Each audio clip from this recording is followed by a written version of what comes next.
अगर आपको कहानी अच्छी लगी तो चैनल को सब्सक्राइब कीजिए। साइकोज mad love smile with horns भाग 27। किसी शांत इलाके में एक सुंदर सा घर स्थित था। उसके अराउंड बाउंड्री लगी हुई थी। बीच में खड़ा वो घर जिसकी दीवार कांच की थी और अंदर से पर्दे गिरे हुए। बैकयार्ड की ओर बड़ा सा स्विमिंग पूल, हरी भरी घास से घिरा गार्डन। बाउंड्री के पास पास फूलों के पौधे भी थे जो कि क्यारियों के अंदर थे। एक और ग्राउंड था जो कि घर का पार्किंग एरिया था। ऊपर टीन की छत थी। उसके अलावा आसपास कोई दूसरा घर नहीं था। बाउंड्री के एक साइड उससे जुड़ा गेट जो एकदम से खुल गया और किसी की बाइक अंदर आए, जो सीधा पार्किंग एरिया में आकर रुकी। उसके पीछे वो गेट अपने आप बंद हो गया। बाइक पर सवार शख्स ने अपना हेलमेट उतारा, बालों को झटका। वो कोई और नहीं देवेश था। बाइक से नीचे उतर वो घर की ओर बढ़ा। ग्रे जीन के साथ ब्राउन रंग की फुल नेक और फुल स्लीव्स की टी शर्ट उसने डाली थी, जिसके ऊपर ब्लू जैकेट। जैकेट के पॉकेट से उसने एक रिमोट निकाला और घर के मेन डोर की ओर पॉइंट कर उसका एक बटन दबाया तो दरवाजा अपने आप खुल गया। दरवाजे के पास देवेश ने कदम अंदर रखने चाहे, लेकिन उसने अपने कदम रोक लिए। उसके पैरों के नीचे टूटे कांच का टुकड़ा आते आते रह गया, जो कि एक जार का था।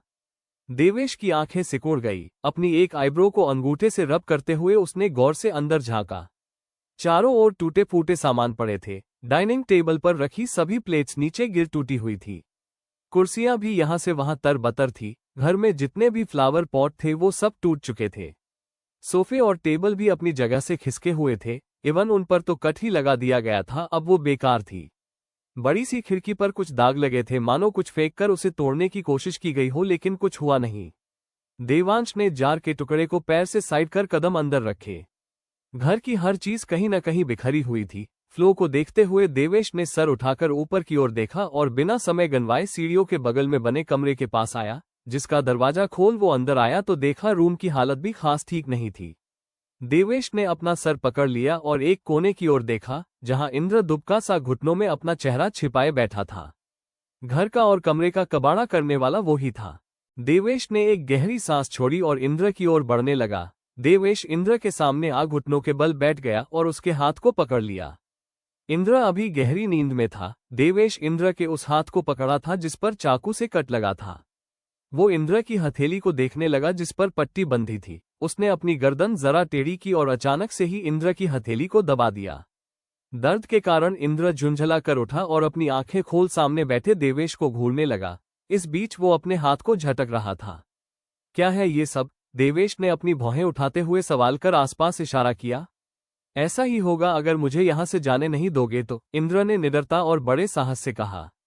उसका ये तेवर देख देवेश ने अपनी आंखें घुमाई और चेहरा दूसरी ओर किया। अगले ही पल उसने इंद्र की गर्दन दबोच ली।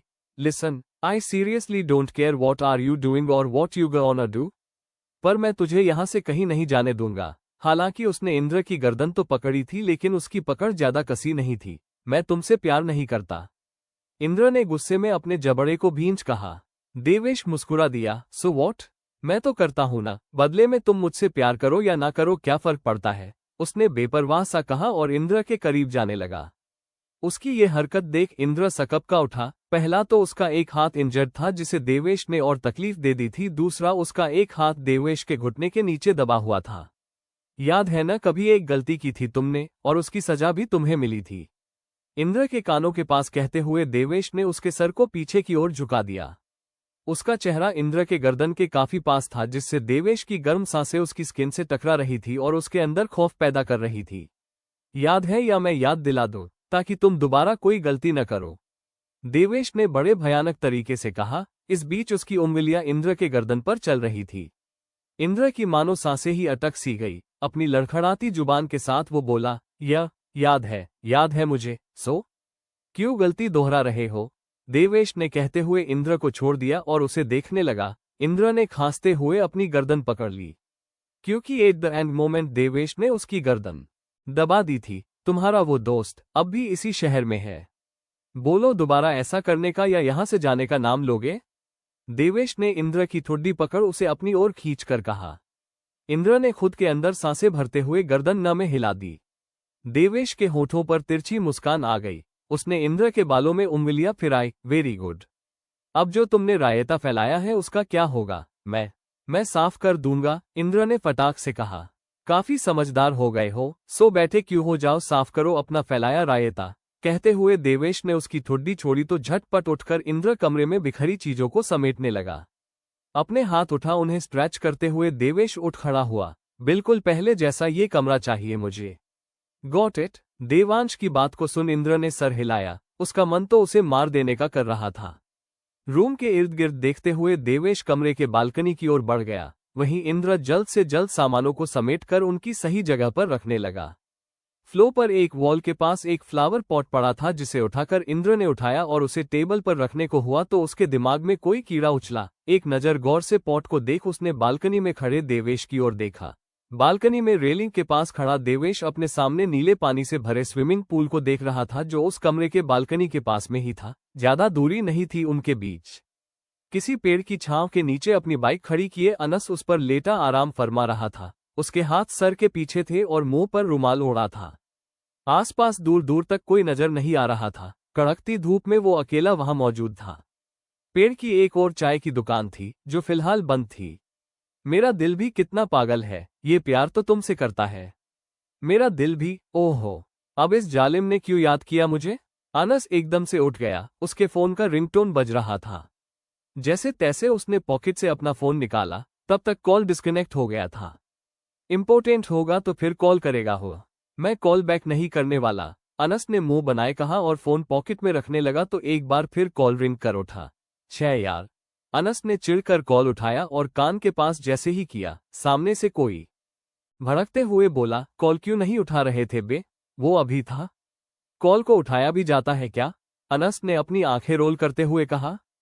तुझसे बहस नहीं करनी मुझे, खैर ये बता देव कहाँ है? वो मेरा कॉल रिसीव नहीं कर रहा, अभी ने शांत भाव से कहा।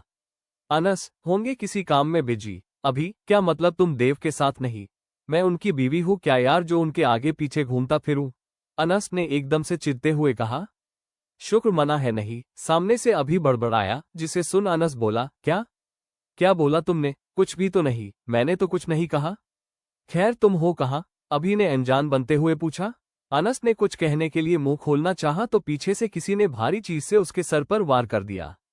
अनस के हाथ से फोन छूटकर नीचे गिर गया। उसका दूसरा हाथ अपने आप सर के पिछले हिस्से पर जा पहुंचा। इससे पहले वो कुछ सोच या समझ पाता, पीछे से उसे एक झटका लगा और वो बाइक से नीचे गिर गया। अनस, हेलो। फोन उसके सर के पास पड़ा था जिससे अभी की आवाज आ रही थी। अनस ने हाथ आगे बढ़ा फोन को पकड़ ही था कि तभी किसी ने उसके बाल में अनस के हाथ को अपने पैर के नीचे दबा दिया और उसे बेदर्दी से रौंदने लगा। दर्द के कारण अनस कराह उठा। उसकी आवाज अभी के कानों तक भी पहुंची थी। वो तीन लोग थे जो अनस को घेरे खड़े थे। एक के हाथ में हॉकी स्टिक थी, दूसरे के हाथ में एक ईंट और तीसरा उसके हाथ को पैरों तले रौंदते हुए खड़ा था। अनस, तुम ठीक हो? क्या हुआ? दूसरी ओर मौजूद अभी चिल्लाता रह गया मगर दूसरे शख्स ने ईंट से अनस के फोन को ही तोड़ दिया। आज दर्द हो रहा है, झुककर कहते हुए तीसरे लड़के ने अनस के बालों को मुट्ठियों में भींचा और उसे लगभग झकझोर कर खड़ा किया।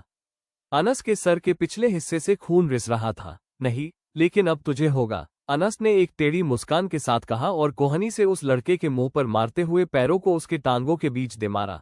देवेश बालकनी में दीवार से टेक लगाए एक अजीब सी ही मुस्कान के साथ स्विमिंग पूल की ओर देख रहा था जिसमें हलचल हो रही थी। कुछ देर पहले इंद्र उस पर वार करने उसके पास आया था लेकिन ऐन वक्त पर देवेश ने बाजी ही पलट दी, उसे उठाकर स्विमिंग पूल में ही फेंक दिया। अब बेचारा इंद्र डूबता हुआ छटपटा रहा था पूल में, जिसे देवेश बिना पलके गिराए देख रहा था। इंद्र को तैरना नहीं आता था, फिर भी खुद को डूबने से बचाने के लिए वो हाथ पैर चला रहा था, लेकिन कोई फायदा नहीं। स्विमिंग पूल उसके हाइट से ज्यादा ही गहरा था। अंत में उसने हार मान ली और खुद को पानी के हवाले कर दिया जो उसे नीचे ले जाने लगी। वो धीरे धीरे पानी के अंदर डूबने लगा। देवेश अब भी वैसी ही मुस्कान के साथ खड़ा था। तभी रेलिंग पर चढ़ वो बालकनी से बाहर कूद आया और पूल के पास पहुंचा। अपनी जैकेट को उतार उसने पूल में छलांग लगाई और तैरते हुए इंद्र के पास पहुंचने लगा। इससे पहले इंद्र ग्राउंड तक पहुंचता देवेश ने उस तक पहुंचा, उसका हाथ पकड़ा और अपनी ओर खींच लिया। इंद्र ने अपनी आंखें खोली और उसे देखा। उसने अपने हाथ देवेश के कंधों पर रख दिए। देवेश एकटक पानी में सूरज की किरणों के कारण चमकते रहे इंद्र के चेहरे को देखने लगा। इंद्र की सांसें फूल रही थी। उसने देवेश के कंधे पर हाथ मारा और ऊपर की ओर इशारा किया। अगर आपको कहानी अच्छी लगी तो कमेंट कर बताना और मेरे चैनल को लाइक सब्सक्राइब कीजिए।